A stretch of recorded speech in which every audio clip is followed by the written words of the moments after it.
Era el año 1961.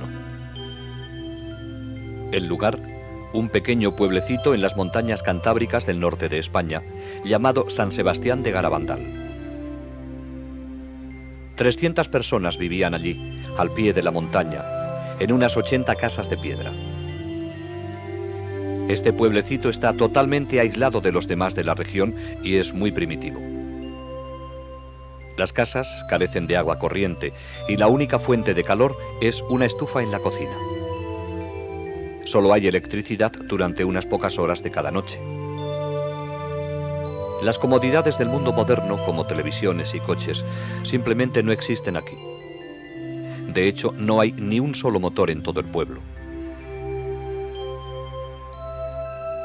La gente se las arregla para ganarse la vida con la ganadería, teniendo que caminar a horas hasta llegar a los pastizales en lo alto de las montañas. Toda la familia participa en el trabajo, que consiste principalmente en recoger la hierba que luego se utiliza como alimento para los animales durante los crudos meses de invierno. Aunque Garabandal es el pueblo más pobre de la región, es también el más religioso. Todos los días, una de las mujeres del pueblo va por las calles haciendo sonar una campana para recordar a los habitantes rezar por los difuntos. Todas las noches, la gente se reúne en la pequeña iglesia para rezar el rosario y las letanías de la Santísima Virgen María. Los fines de semana, el párroco de Cosío hace el difícil viaje a caballo hasta Garabandal para celebrar la Santa Misa y oír las confesiones. Este era Garabandal en 1961. Era tan solo una sencilla población cantábrica que había permanecido sin cambios durante décadas, tal vez siglos. Y era de esperar que permaneciera así para siempre. Estas 4 niñas eran tan típicas como todas las demás del pueblo y vivían felices en su montaña. Conchita González, de 12 años. Maricruz González, de 11. Jacinta González, de 12. Y Mariloli Mazón, también de 12 años. Aunque 3 de ellas tienen el mismo apellido, no son parientes cercanas. Aún no había empezado a anochecer la tarde del 18 de junio de 1961, cuando las 3 niñas decidieron divertirse un poco cogiendo manzanas del árbol del maestro de la escuela en las afueras del pueblo. Con alegres risas cogieron las manzanas y se refugiaron en el camino rocoso que conduce a una pequeña arboleda de pinos en una colina cercana que mira hacia el pueblo. De repente, mientras se deleitaban comiendo las manzanas, oyeron un sonido como de trueno.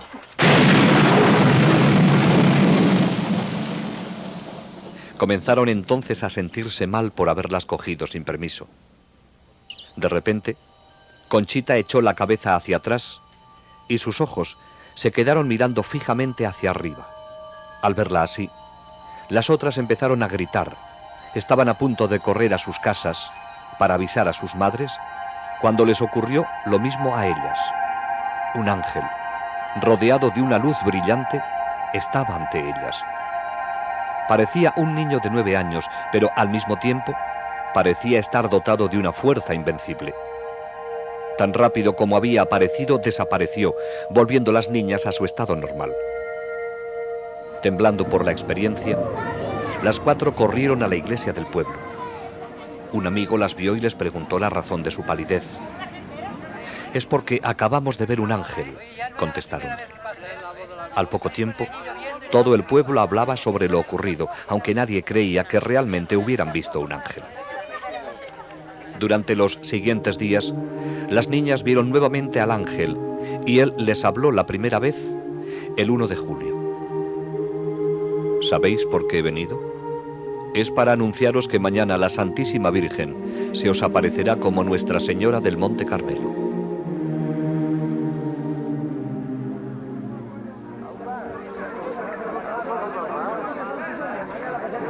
Para entonces, la noticia de las apariciones se había extendido a los distritos vecinos y el día 2 de julio, una gran multitud esperaba la aparición de la Virgen María. alrededor de las 6 de la tarde, las niñas se encontraban en el lugar acostumbrado de las apariciones cuando cayeron repentinamente de rodillas sobre las piedras. Dentro de una luz brillante, vieron a una hermosa mujer entre dos ángeles y en uno de ellos reconocieron al mismo que habían visto anteriormente. Más tarde, se enteraron de que era nada menos que San Miguel Arcángel. Arriba y hacia la derecha, vieron un gran ojo dentro de un triángulo que las niñas llamaron el Ojo de Dios. Las niñas hablaron con su visión sin el menor temor. Hablaban de sus familias, de los sacerdotes que estaban allí y del trabajo que hacían en casa o en los campos. La señora sonreía. Conchita dijo que era como hablar con su madre después de que hubiera estado lejos durante un viaje y acabara de regresar. Después del éxtasis, la gente naturalmente quiso saber cómo era la señora. En su diario, Conchita nos da esta descripción. La Virgen viene con un vestido blanco, manto azul, corona de estrellucas doradas. No se le ven los pies. Las manos estiradas con el escapulario en la derecha. El escapulario es marrón. El pelo largo, color castaño oscuro ondulado, la raya en medio, la cara alargada, la nariz alargada y fina, la boca muy bonita con los labios un poquito gruesos. El color de la cara es trigueño, más claro que el del ángel, diferente a la vez, muy bonita. Una voz muy rara, no sé explicarla. No hay ninguna mujer que se parezca a la Virgen, ni en la voz ni en nada.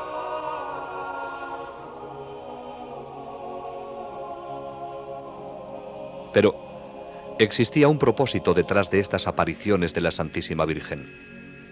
Quería utilizar a estas sencillas y simples niñas para llevar un importante mensaje a toda la humanidad. Pero siendo la madre amorosa y tierna que es, lo hizo a su propia manera. En su segunda visita vino con su pequeño niño en brazos, llenándose ellas de felicidad al ver al sonriente niño Jesús. Durante estas primeras apariciones, se vio a las niñas levantando pequeñas piedras hacia el cielo. Dijeron luego que la Virgen las besaba, pero añadieron que prefería besar objetos religiosos.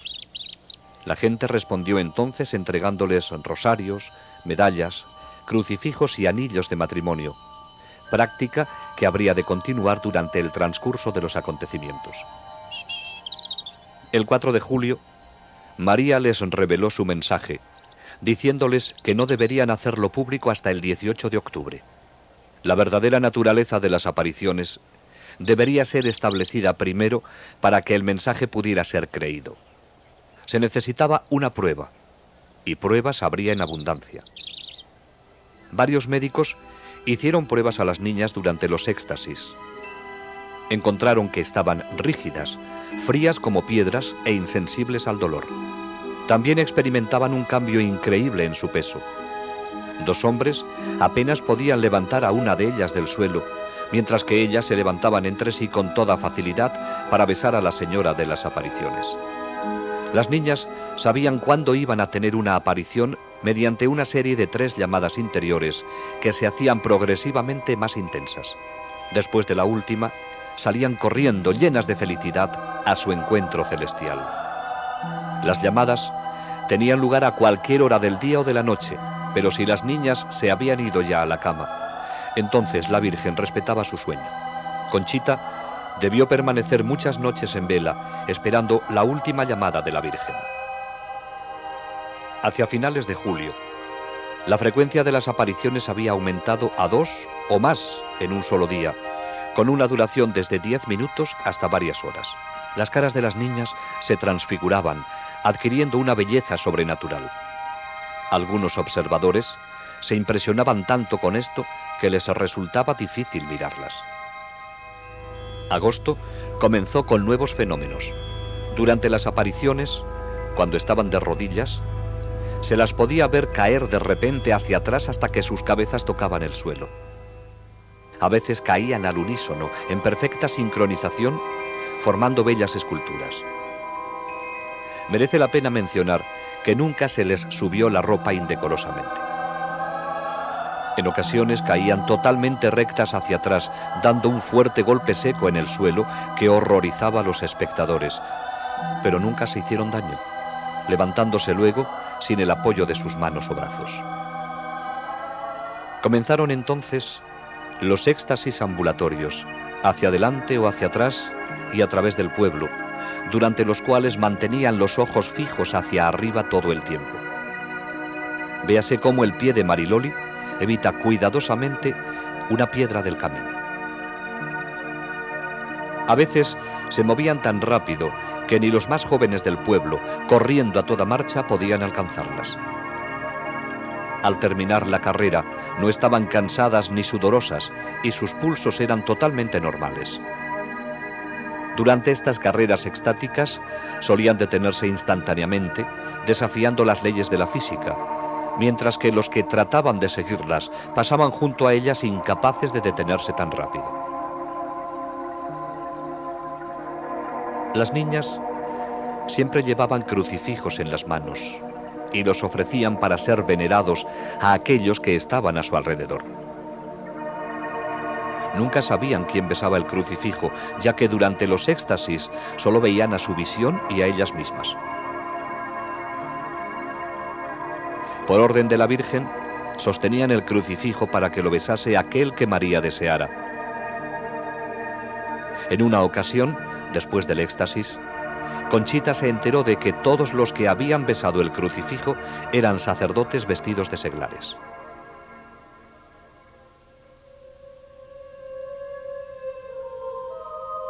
Entre los muchos sacerdotes que subieron a Garabandal a estudiar los acontecimientos había un sacerdote jesuita, el padre Luis Andreu.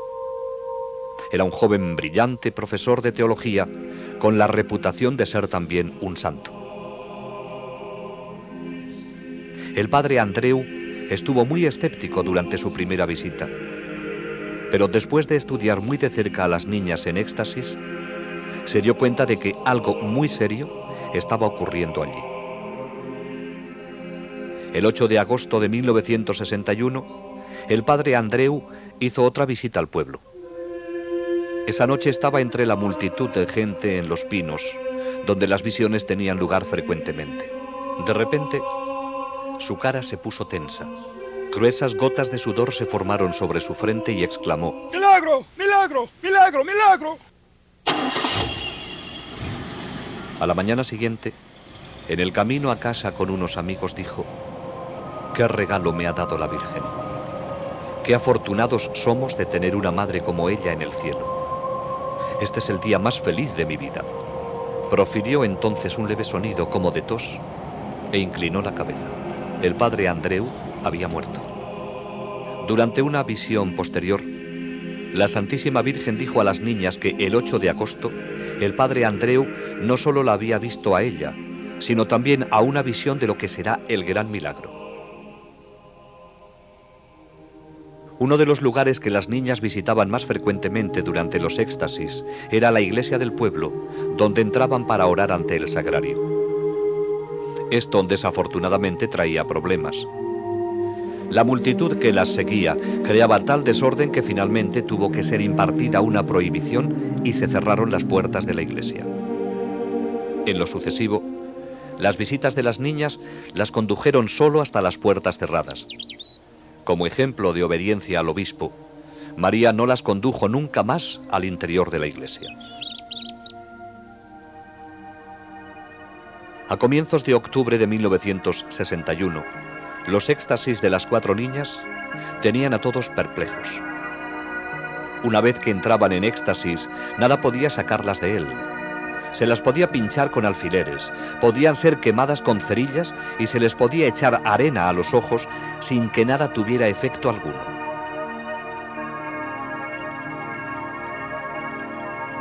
Las poderosas luces de las cámaras, disparadas a corta distancia, no las hacían parpadear. En sus marchas hacia adelante y hacia atrás, se movían con precisión y velocidad, sin siquiera mirar hacia dónde iban. Eran especialmente impresionantes sus descensos nocturnos hacia atrás, desde los pinos hasta el pueblo, a velocidades increíbles.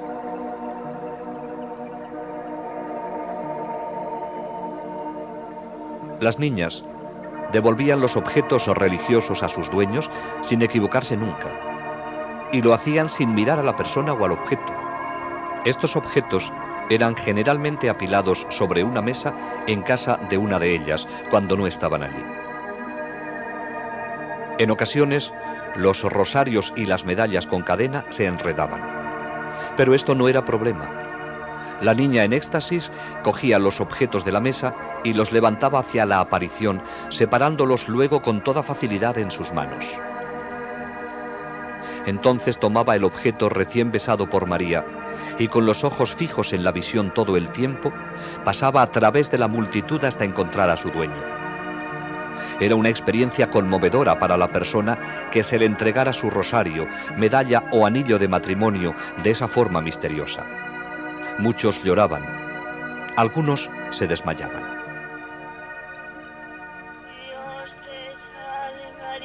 Durante los éxtasis, las niñas lloraban como nunca lo habían hecho antes. Oigamos una grabación original de dos niñas rezando el Ave María, mientras contemplaban a aquella persona a quien está dedicada esta antigua oración. Y bendito es el fruto de tu vientre, Jesús. Santa María, Madre de Dios, ruega por nosotros pecadores, ahora y en la hora de nuestra muerte. Amén. Cantaban himnos que no habían aprendido y con la ayuda de María componían canciones bellísimas. Oh Virgencita del Carmen, cuánto gusto nos has dado con aparecerte a nos con tu niño tan salado.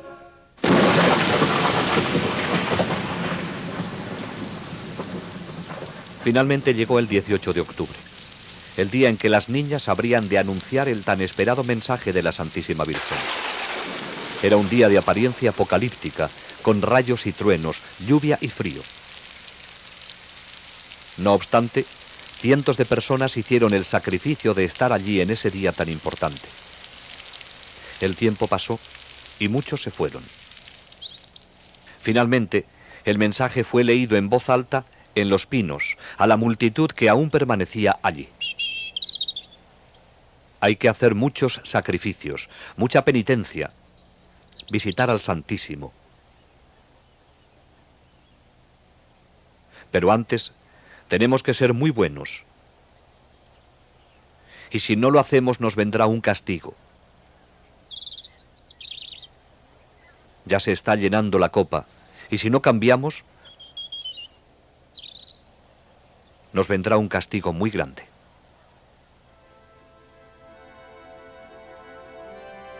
Muchos se alejaron decepcionados, habiendo esperado algo más. Pero ese fue el mensaje, corto y al grano. La más amorosa de las madres acababa de decirles a sus hijos, en un lenguaje claro y sencillo, lo que deberían hacer para evitar un castigo de Dios que sobrepasaría cualquier cosa que el hombre pudiera concebir. Los éxtasis de las 4 niñas continuaron hasta entrados los meses de invierno. Las llamadas vendrían a cualquier hora, de día y de noche. La Santísima Virgen tomaba muy en serio lo que había dicho en su mensaje acerca de la penitencia y el sacrificio. Pero una vez que las niñas habían entrado en éxtasis, no sentían nada. Durante una copiosa nevada, grandes copos de nieve se acumularon sobre los brazos extendidos de Conchita, quien no se percató de ello. En otra ocasión, durante una granizada, no se le afectaron los golpes de granizo que recibió sobre los ojos abiertos. Las visitas de la Santísima Virgen y de San Miguel continuaron durante la primavera y el verano de 1962. San Miguel les traía la comunión invisible en aquellos días en que no había un sacerdote disponible para hacerlo. Les enseñó cómo hacerlo con respeto. Primero venía la preparación, luego la comunión y por último la acción de gracias. Pero los sacerdotes se mostraban escépticos acerca de estas comuniones invisibles. ¿Cómo podían ellas recibir la comunión de un ángel cuando solo un sacerdote tiene la potestad de consagrar? Las niñas se lo preguntaron al ángel, quien les contestó que él tomaba las hostias de los tabernáculos de la tierra. No existía un solo lugar en el mundo que pudiera compararse ni remotamente con Garabandal durante esa época. La Santísima Virgen parecía haberse apoderado del pueblo entero. Conducía a las niñas por todas y cada una de sus calles.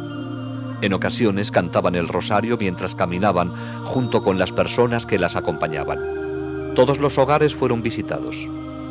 Cuando las niñas, durante un éxtasis, llegaban a una casa en la que había alguien enfermo en cama, se arrodillaban para rezar ofreciéndole el crucifijo. Al entrar en la casa de alguien que hubiese enviudado, recitaban oraciones delante de la foto del difunto o hacían la señal de la cruz sobre la cama vacía. También iban al cementerio, donde extendían el crucifijo a través de las barras de la reja de entrada. Acontecimientos de la mayor importancia se estaban desarrollando en esta pequeña población española. Aunque nadie se dio cuenta en ese momento, la Santísima Virgen María nos estaba preparando para la tormenta que estaba a punto de desencadenarse sobre la Iglesia. Ella había venido personalmente para reafirmar todas las verdades y enseñanzas de la Iglesia. Todo cuanto María hizo con las niñas estaba infundido de profundo significado para todos los cristianos. Durante los éxtasis, oraban en las más variadas posiciones, de rodillas, de pie, sentadas, caminando o acostadas. La Virgen nos estaba recordando que podemos estar siempre con Dios y con ella, sin importar dónde estemos ni lo que estemos haciendo.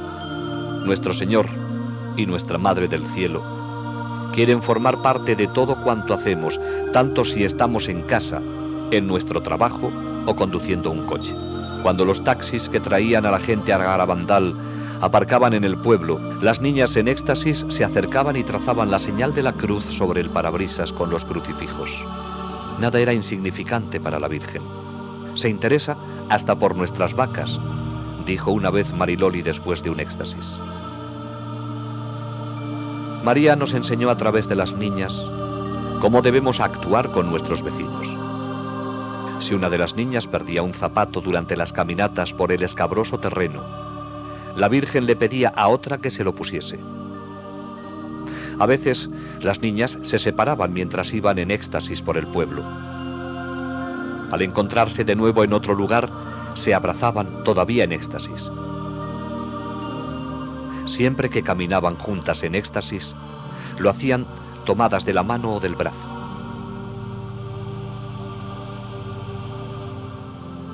¿Y quién era esta señora de luz, actuando tan poderosamente en la pequeña población de Garabandal? Aquellos que nunca lo entendieron claramente han debido tan solo fijar su mirada en la figura sobre la cruz que ella les ordenaba ofrecer a los presentes. Ella era la Madre de Cristo con un solo deseo: llevarnos a todos hacia su Hijo Jesús, el Salvador de la humanidad. ¿Es María la madre solo de los católicos? En una ocasión, un protestante se acercó a Conchita. Quería saber si podría besar el crucifijo la próxima vez que ella lo ofreciera para ser venerado durante un éxtasis. Conchita, que había sido educada en un ambiente totalmente católico, se lo preguntó con preocupación a la Virgen durante la siguiente aparición. María dirigió su mirada al hombre y dijo: «Él es mi hijo también». Y actuando a través de la niña, hizo llevar el crucifijo a los labios del protestante. Ante todo esto, las niñas debieron sentir que estaban en la antesala del cielo, pero no habría de ser así. Ellas, como todos los demás, tenían todavía sus vidas por vivir en un mundo real y difícil, cada vez peor con cada día que pasa. El 19 y 20 de junio de 1962 fueron 2 días que difícilmente podrán ser olvidados en los anales de Garabandal. Durante un éxtasis se oyó gritar de terror a las niñas. Se había levantado el velo, permitiéndoseles dar una mirada a los acontecimientos del futuro. Vieron confusión por todas partes y a la iglesia perseguida en un mundo dominado por el comunismo. En el momento en que las cosas eran peores, se les dijo que Dios enviará un aviso sobrenatural que será sentido por todas las personas de la tierra. Entonces, a pesar de hallarse en la presencia de la Santísima Virgen, se sintieron sobrecogidas de terror al ver escenas del futuro castigo que será enviado por Dios si el mundo no cambia después del aviso y el milagro. A pesar de que, a petición de la Santísima Virgen, las personas que estaban allí, casi todo el pueblo, habían permanecido a alguna distancia de las niñas, se sintieron tan sobrecogidos por los gritos y las expresiones de las niñas que al día siguiente el pueblo entero confesó y comulgó.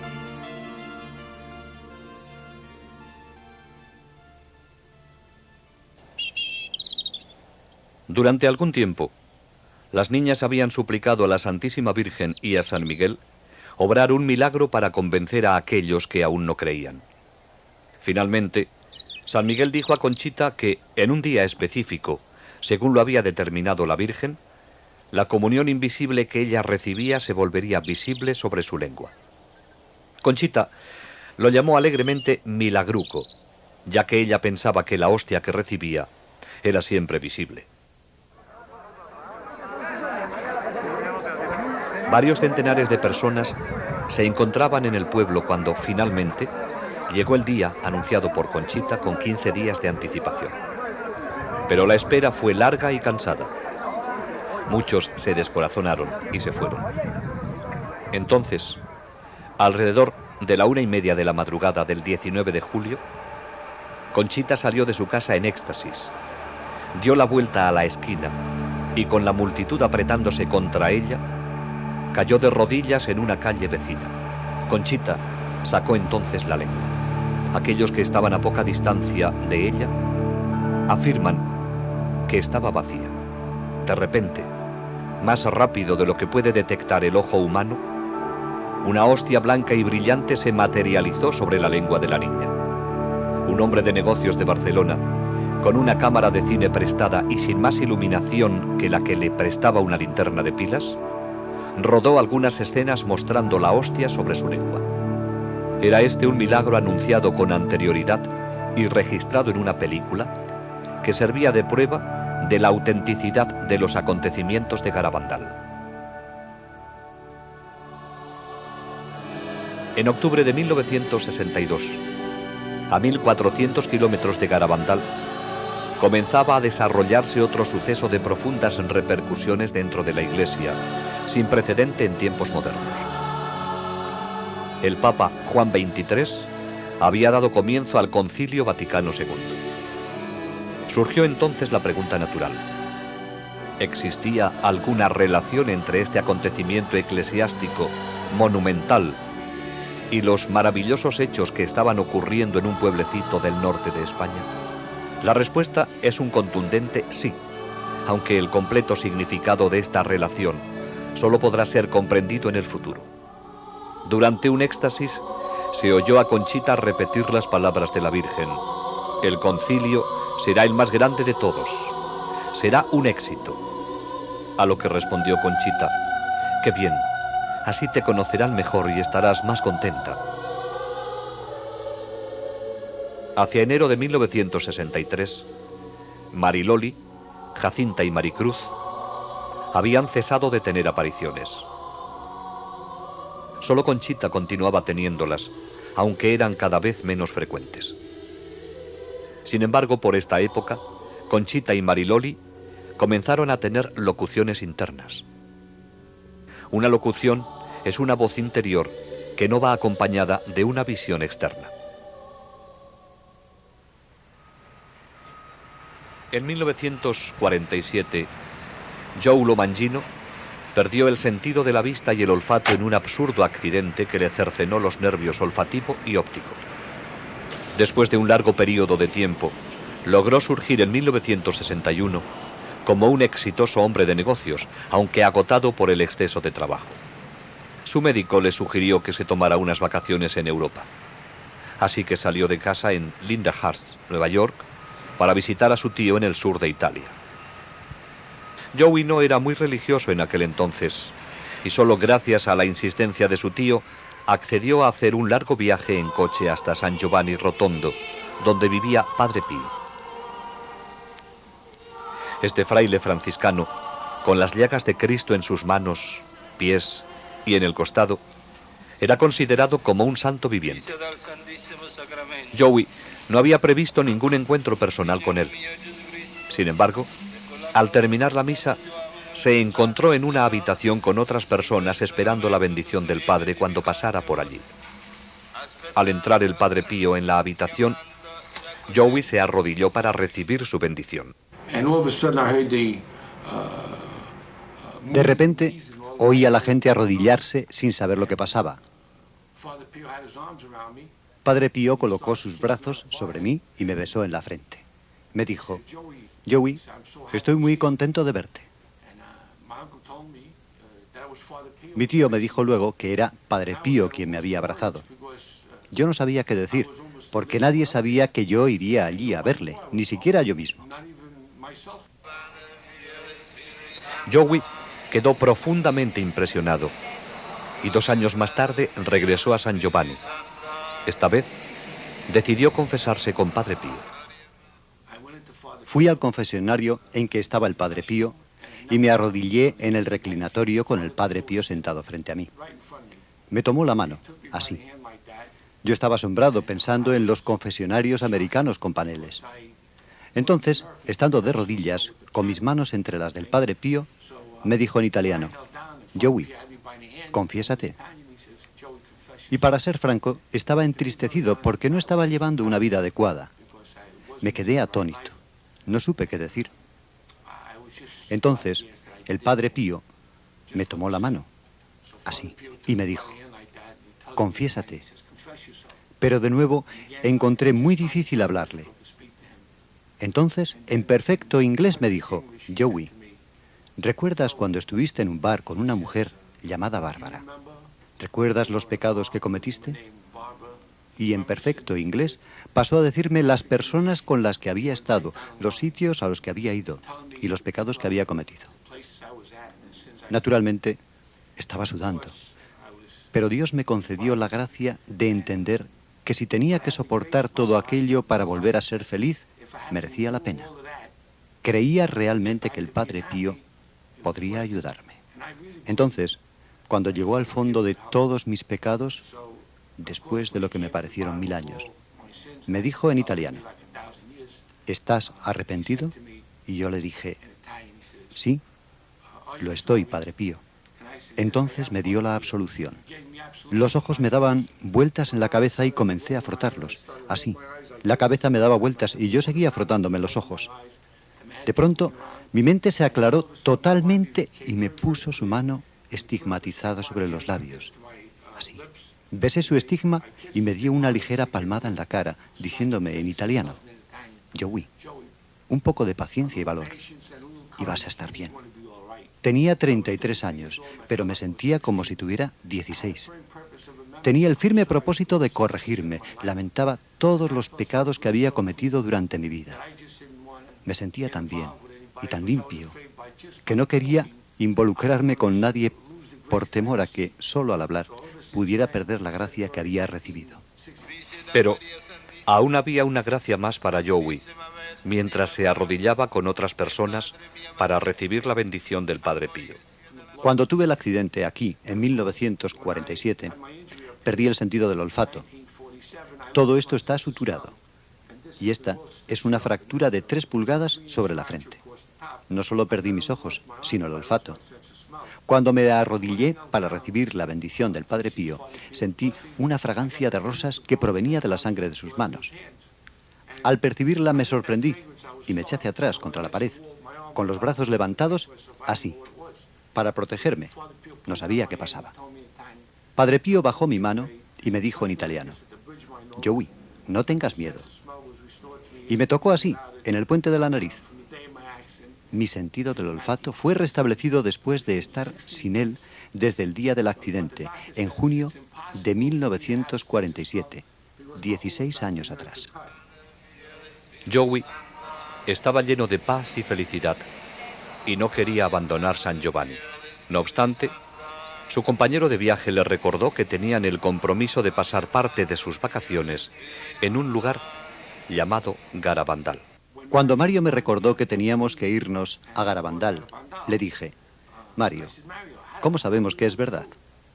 A lo mejor no es una aparición verdadera. Tal vez es un truco del demonio para hacerme perder las gracias que acabo de recibir. Preguntémosle a Padre Pío. Entonces él dijo: ok. Siempre habíamos tenido una magnífica acogida por parte de los religiosos con los que residía Padre Pío, así que fuimos donde estaban ellos y les dije: quisiera hablar con Padre Pío, ¿es posible? Y el religioso dijo: oh sí, Joey. Hicimos las maletas y volvimos más tarde, ese día, para encontrarnos con Padre Pío en el claustro.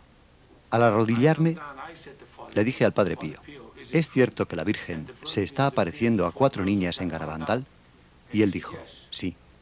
Dije entonces: Padre Pío, ¿debo ir allí? Y él dijo: sí, ¿por qué no? Y así es como ocurrió. Debido a que Padre Pío me aseguró que la Virgen se estaba apareciendo allí, dándome su autorización para ir, no tuve miedo y fui. La primera de muchas visitas de Joey Lomangino a Garabandal fue en febrero de 1963. En aquellos días, especialmente durante el invierno, una de las únicas formas de llegar al pueblo era en carreta de bueyes.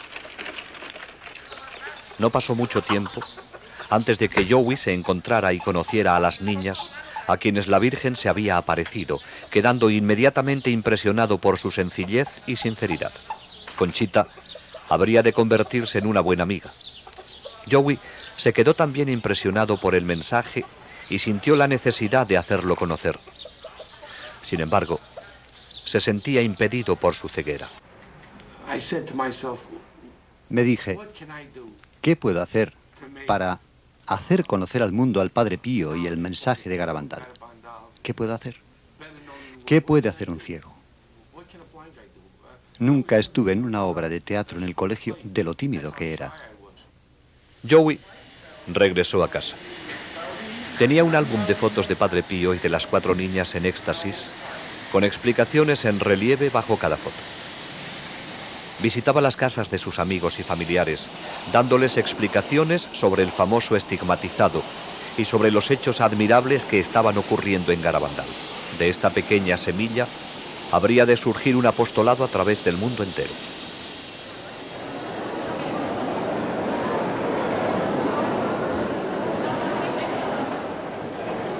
A comienzos de junio de 1963, Conchita asombró a todos con la profecía de que, después del Papa Juan XXIII, habría solo 3 papas más, y que entonces vendría el fin de los tiempos, aunque no el fin del mundo. El 19 de marzo de 1964, día de la fiesta de San José, Conchita tuvo una locución en Los Pinos durante la cual la Virgen le dijo que el día del gran milagro, Joey Lomangino recuperaría la vista para siempre.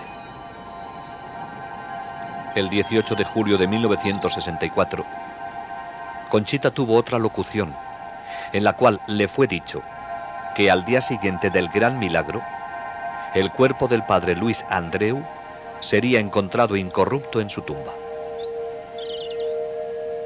Enero de 1965.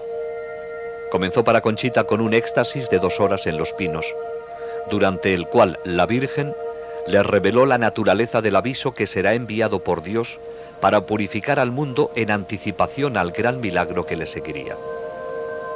También le dijo que, debido a que el mundo no había respondido a su primer mensaje, por intercesión de San Miguel, daría un segundo y último mensaje el día 18 de junio de 1965. Miremos ahora Los grandes acontecimientos profetizados en Garabandal. Primero vendrá el aviso. Será visto en el cielo y luego sentido interiormente por todos en la tierra. Nadie escapará a él. En algún momento, en un futuro no muy distante, cuando el mundo se encuentre en medio del caos, todo se suspenderá. Durante ese momento, todos verán el mal que han hecho y el bien que han dejado de hacer. Será muy doloroso. La gente preferiría morir antes que soportarlo. Pero no causará daño físico. Si alguien muriese, sería solo como resultado del shock recibido. El aviso servirá de purificación para corregir la conciencia del mundo y prepararlo para el gran milagro. El milagro tendrá lugar en los 9 Pinos. Ocurrirá un jueves a las 8:30 de la noche, entre el 8 y el 16 de marzo, abril o mayo. Conchita conoce la fecha y la anunciará al mundo con 8 días de anticipación. Será el día de un mártir de la Eucaristía y coincidirá con un gran acontecimiento de la Iglesia.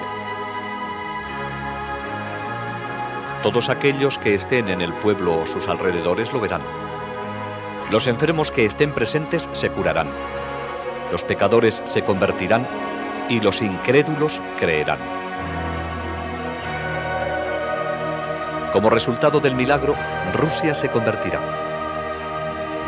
Después del milagro, quedará una señal sobrenatural visible y permanente que perdurará hasta el final de los tiempos.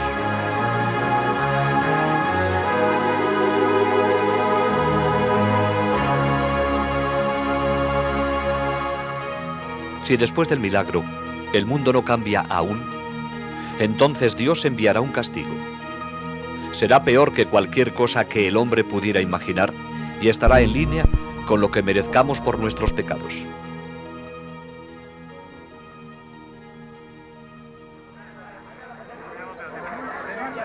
El 18 de junio de 1965, miles de personas llenaron la pequeña población de Garabandal para presenciar el éxtasis de Conchita y oír el segundo y último mensaje de la Virgen. De nuevo tendrían que esperar. Ya tarde, siendo de noche, Conchita entró en éxtasis.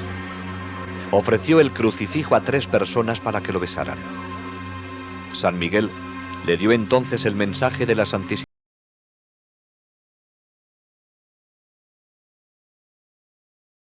Mundo, mi mensaje del 18 de octubre, os diré que este es el último. Antes, la copa se estaba llenando. Ahora está rebosando. Antes van por el camino de la perdición y con ellos llevan a muchas más almas. A la Eucaristía cada vez se le da menos importancia. Debemos evitar la ira de Dios sobre nosotros con nuestros esfuerzos. Si le pedís perdón con vuestras almas sinceras, Él os perdonará. Yo, vuestra madre, por intercesión del arcángel San Miguel, os quiero decir que os enmendéis. Ya estáis en los últimos avisos. Os quiero mucho y no quiero vuestra condenación. Pedidnos sinceramente y nosotros os lo daremos. Debéis sacrificaros más. Pensad en la pasión de Jesús.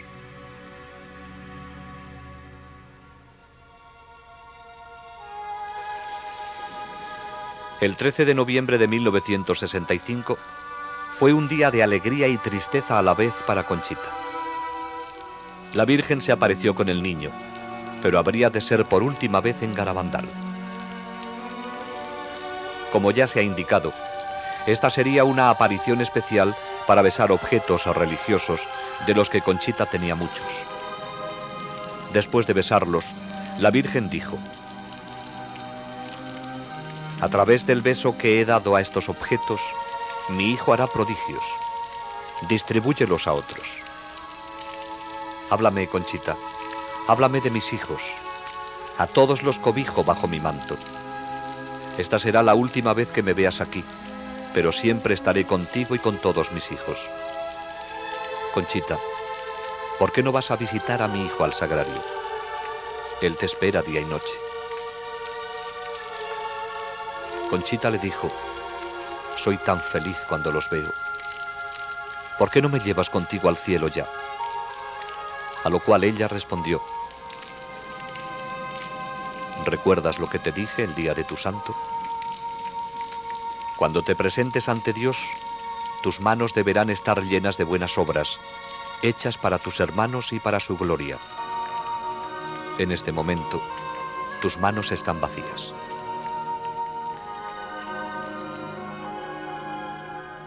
Todo había terminado. Los momentos felices en los que Conchita había estado con su Madre Celestial y con el niño Jesús habían concluido, aunque todavía sentía su presencia. Conchita dijo, han dejado mi alma llena de paz y felicidad, con un gran deseo de vencer mis faltas y amar con todas mis fuerzas los corazones de Jesús y María, que tanto nos aman. Lo que la Virgen dijo acerca de los objetos besados se ha vuelto realidad. Continúan recibiéndose informes de todo el mundo sobre casos de curaciones físicas y de otros favores recibidos. Muchos de ellos han venido de una medalla que Conchita dio a Joey Lomangino y que ha sido venerada por miles de personas en todo el mundo durante los muchos años de actividad apostólica de Joey. ¿Y qué dice la ciencia de los acontecimientos de Garabandal? Más de 40 médicos han examinado a las niñas en diferentes momentos. El pediatra Dr. Celestino Ortiz las estudió durante 22 días consecutivos. Fuera de los éxtasis las encontró normales y equilibradas. Sobre sus éxtasis dijo, permanecer en silencio sería una auténtica cobardía científica. No encontramos ninguna explicación satisfactoria para tales fenómenos. El doctor Ricardo Ponsernó era un neuropsiquiatra de reconocimiento internacional, en el clímax de su carrera. Efectuó los más exhaustivos exámenes a las niñas en un periodo de 12 días. Sus conclusiones: la cantidad y calidad de los fenómenos excluyen cualquier explicación natural. Dijo, desde un punto de vista estrictamente científico, no se puede negar la posibilidad de un origen sobrenatural en todos estos fenómenos. Otro eminente psiquiatra, conectado a los acontecimientos, es el doctor Luis Morales. En 1961 tenía su propia clínica en Santander, donde el obispo le nombró jefe de la comisión creada para estudiar las apariciones. En ese momento, él no creía en el origen sobrenatural de estas. Más tarde, el mismo doctor Morales sorprendió al cambiar su opinión original. El 30 de mayo de 1983, dio una conferencia pública en el salón de actos más grande de Santander.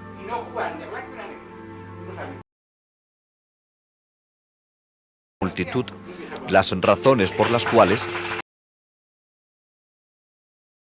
eran dignas de crédito.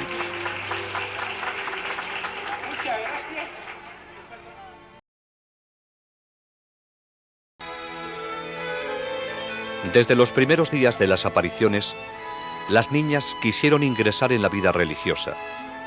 Sin embargo, esto no ocurriría. Durante su estancia en el colegio de las Carmelitas Misioneras en Pamplona, Conchita tuvo una locución de Jesús, durante la cual le dijo que no era su deseo que fuera religiosa, sino que debería permanecer en el mundo para hablar de María. Hoy día, las 4 videntes se han casado. Conchita, Jacinta y Mariloli se casaron con norteamericanos y viven en Estados Unidos. Maricruz permaneció en España y en 1971 se casó con Ignacio Caballero. Viven en Avilés y tienen 4 hijos. Conchita se casó en 1973 con Patrick Kina de Nueva York, donde viven con sus 4 hijos. Mariloli se casó en 1974 con Francis Lafleur, de Massachusetts. Tienen 3 hijos.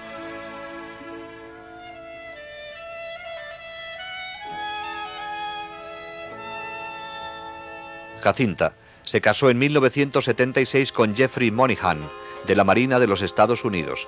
Tienen una hija.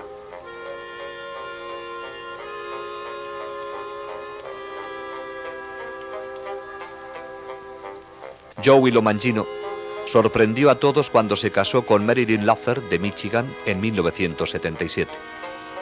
Joey continúa su labor de apostolado en Nueva York como esposo y padre de 2 hijos, Joseph y John.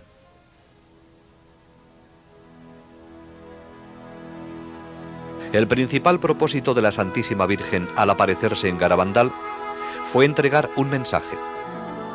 Pero además de este mensaje, hizo un énfasis tan especial en otros puntos que estos llevan mensajes implícitos en sí mismos. La especial importancia de la Santa Eucaristía fue resaltada con la comunión invisible que San Miguel daba a las niñas y por el milagro de la hostia visible, al igual que por las muchas visitas al Santísimo Sacramento. Se pudo observar que, durante estas visitas, las niñas nunca dieron la espalda al sagrario, incluso saliendo de la iglesia caminaban hacia atrás. Durante todo el período de acontecimientos, la Virgen urgió constantemente a rezar por los sacerdotes. La Virgen escogió aparecerse bajo la advocación de Nuestra Señora del Monte Carmelo. Habló de su importancia y lo llevó siempre en su brazo durante las apariciones.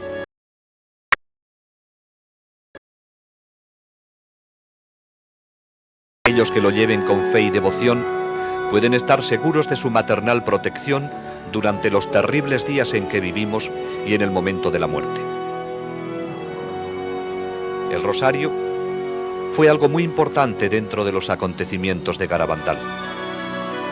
María no les pedía a las niñas que lo recitaran durante las apariciones. Se lo ordenaba.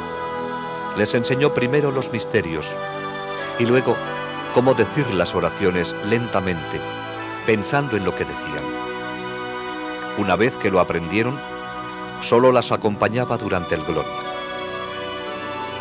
El significado de los sacramentales, como crucifijos, rosarios, medallas y anillos de matrimonio, fue subrayado por el deseo de la Virgen de besarlos, impartiendo a través de ellos gracias especiales de curación y conversión. El mensaje de Garabandal es la respuesta del cielo a la crisis de hoy. La decisión es nuestra ahora. El futuro de nuestra generación dependerá de cómo respondamos a él.